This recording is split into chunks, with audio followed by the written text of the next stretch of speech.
Welcome po sa aking YouTube channel, Randy Channel.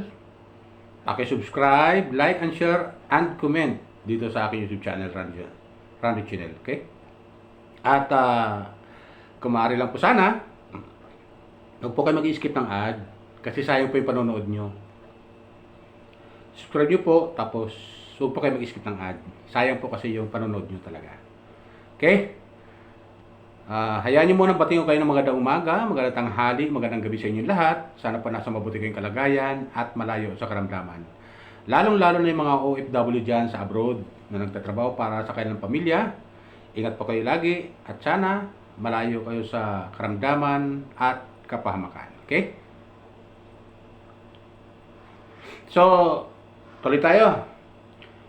Itong upload video ko ay patungkol to doon sa napanood ko kay Senator Rapi Tulfo noong nakarang araw doon sa kanyang upload na isang talent pinagsamantalahan ng kanyang boss dyan sa TV5. Taga TV5 yung boss niya. Talent sa TV5 na pinagsamantalahan ng kanyang boss. Okay? Yun, ang ibig sabihin, mga viewers ko. Alam nyo, mga kababayan ko, subscriber ko, kapwa ko tagapanood ng Rapi Tulfo in Action. Dito sa episode na to, lalo akong humanga kay Senator Rapi Tulfo. Talagang binibigyan ko si Senator Rapi Tulfo ng grades na 100% sa ginawa niya. Grabe. Bilib ako sa kanya. Bilib ako sa kanya. Sobra. Yung pagtulong niya doon sa isang talent na pinagsamantalahan di umano ng kanyang boss. Sipin nyo. Ang lupit. Nagsumbong kay Senator Rapi Tulfo yung talent. At sinabi niya lahat-lahat. Yung nangyari sa kanya. Sinabi niya. At yun nga. Nangyari ang hindi dapat mangyari. Di umano. Sabi ng talent. Sa ginawa sa kanya ng kanyang boss. Diba? So, ang akin lang dyan, hindi na suspindi yung boss nitong talent na to.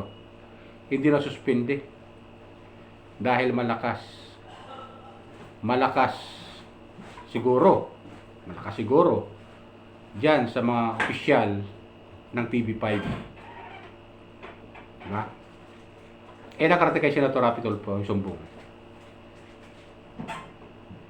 Galit na galit Senator Rapi Tulfo. Dahil bakit hindi nasuspindi, hindi nabigyan ng show cause order yung boss nitong talent na biktima. Diba? Galit na galit Senator Rapi Tulfo. At yung nga, tinatawag niya at gusto niya kausapin sana yung yung suspect. Anong nangyari? Tinarayan pa raw yung mga staff. Nakakausap sana si Senator Rapi Tulfo on air. Tinarayan pa yung mga staff. Ayaw kay Senator Rapi Tulfo. Panoorin niyo yung video niya, yung yung upload ni Senator Rapi Tulfo dyan sa RTIA. Yung talent, pinagsamantalahan ng kanyang boss. Pero ganun ang ginawa ni Senator Rapi Tulfo. Talagang pinapatawag niya, pati yung HR, kinausap niya. Tinanong niya. At yun nga, tinanong niya kung nasuspindi, hindi pa nasuspindi at iniimbestigahan pa raw. July 23 na nangyari, nagsumbong siya August 9. Ewan ko, tama ako ha. August 9 na.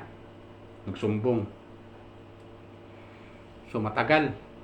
Hanggang sa nakarating kay Senator Rapi Tulfo, nagtatrabaho pa rin yung suspect doon sa TV5. Di ba?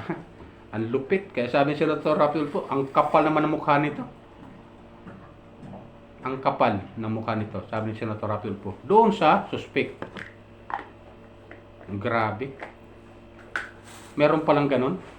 Pala. Sa ganong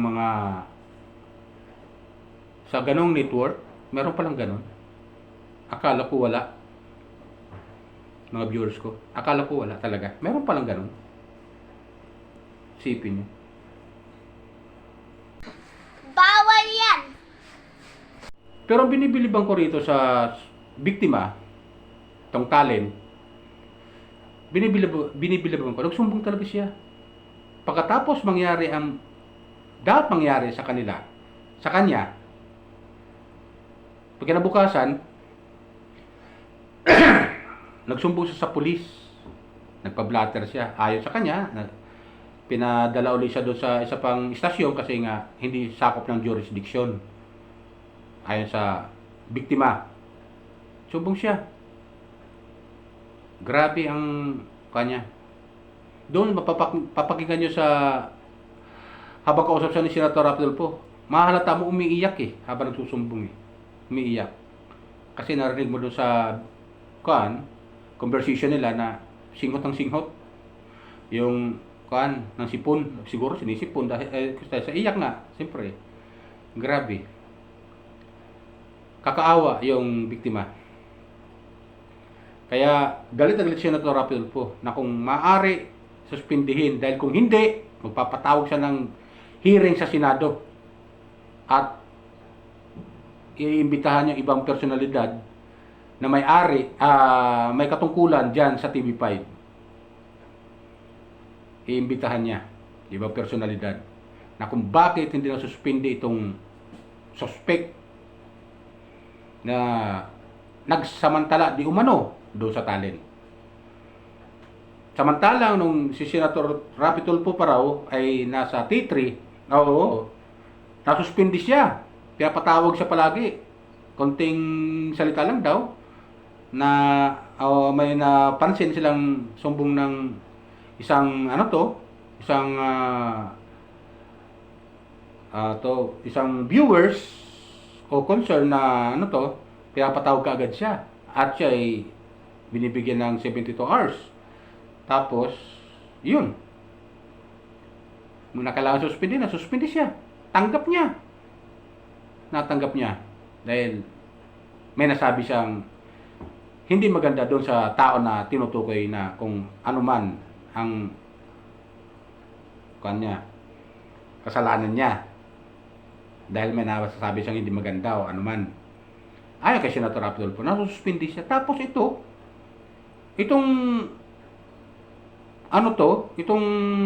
boss nitong talent, hindi nasuspindi. Iniimbestigahan pa. Siyempre si Senator Rafi Tulfo, andiyan sa TV5, tatrabaho, empleyado ng TV5, tapos nasa gobyerno siya. Siyempre, hindi maganda yun. Ayon sa kanya, hindi maganda ito. Matindi itong allegation sa kanya. Matindi itong allegation doon sa boss ng talent. Di ba? Ayon kay Senator Rafi Tulfo, lalakad siya dyan. Yung pala, may problema pala. Diyan sa TV5. Na ganun. Di ba? Kaya hindi niya matanggap na gano'n na andun pa rin tatrabaho. Kaya sinabihan niya na isuspindi muna habang inibisigan yung kaso. Kung ano man yon nang ginawa ng boss itong talent sa biktima. Di ba? Suspindin muna. Dahil kung hindi, magpapatawag siya ng meeting. Magpapatawag siya ng hearing sa Senado. At ipatatawag yung ibang personalidad na may-ari. May katungkulan dyan sa TV5. Ipapatawag niya sa Senado. Kung hindi, masususpend itong suspect. Di ba? Kaya bilib ako kay Senator Rafi Tulfo. Talagang saludo talaga ako. Mapamayaman, mapamahirap, handa niyang tulungan basta nasa katwiran.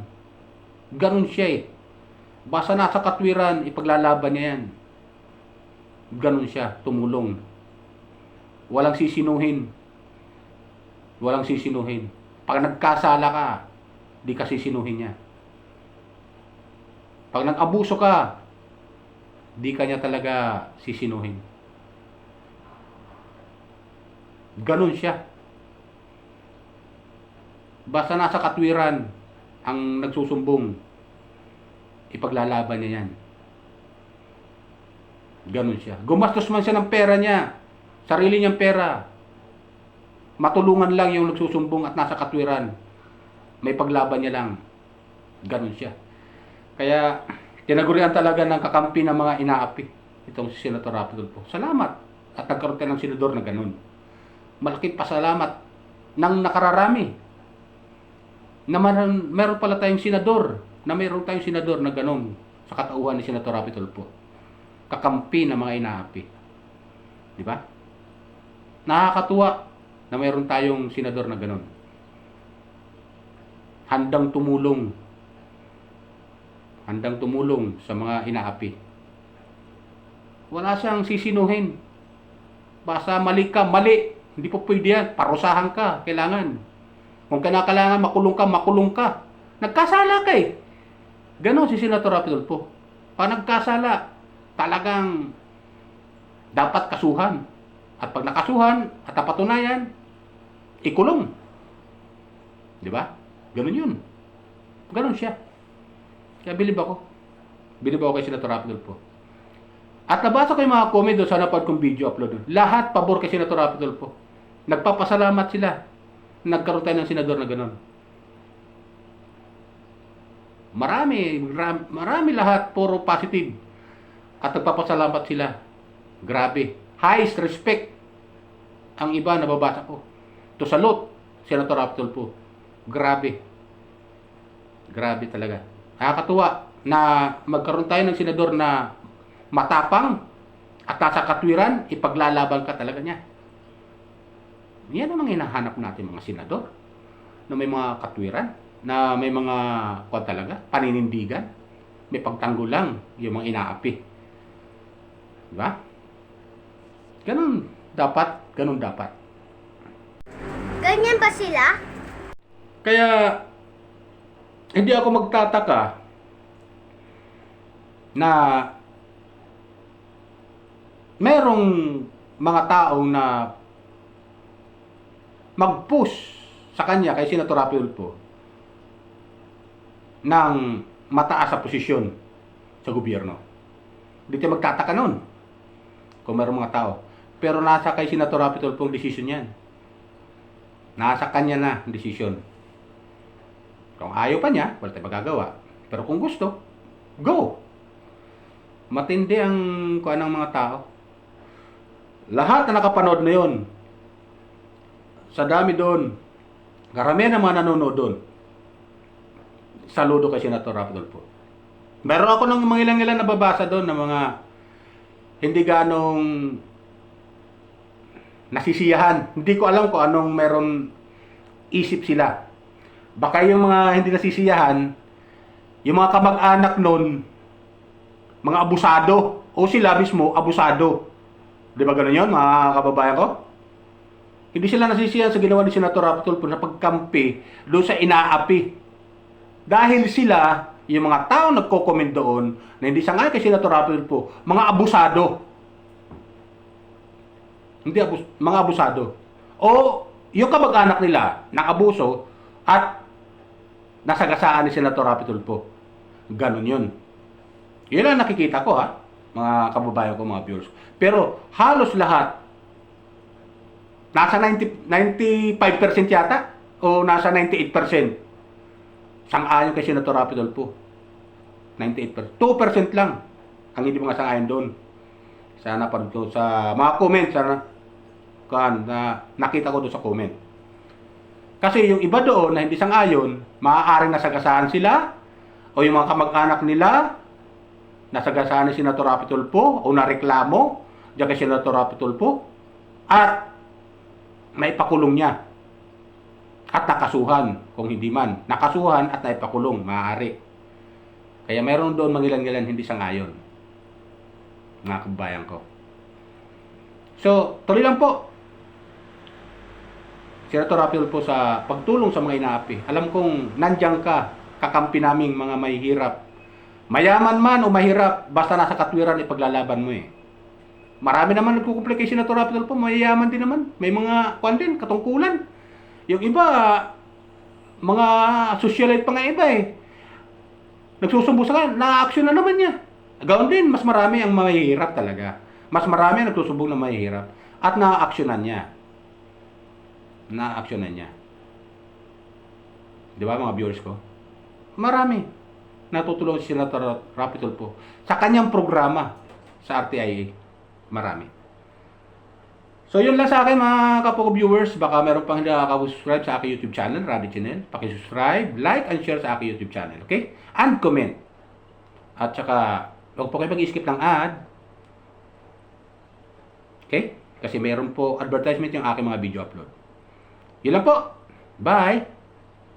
Ingat po tayo lagi. Pagpalain po tayo ng pumay kapal. I salute you, Senator Rapiol po.